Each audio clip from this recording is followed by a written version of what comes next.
ప్రతి పరుగుకి ఒక స్టాప్ ఉంటుంది.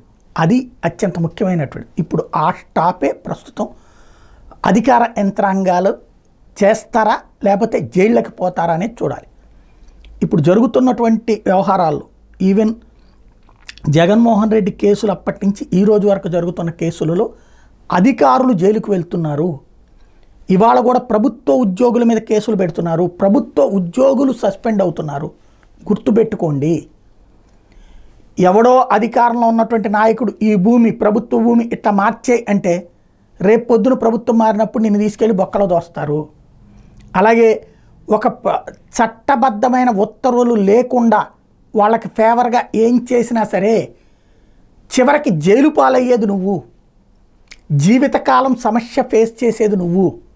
ఎందుకంటే రాజకీయ నాయకుడు ఇవాళ చూసుకుంటాడు, డబ్బులు సంపాదించుకుంటాడు, పోతాడు. వాడు జైలుకి పోయిన ఆడికేం రోగం? జైలు పాలైనటువంటి వాళ్ళని మళ్ళీ ప్రజలు ప్రజాప్రతినిధులుగా ఘనంగా ఎన్నుకుంటారు ఈ దేశంలో.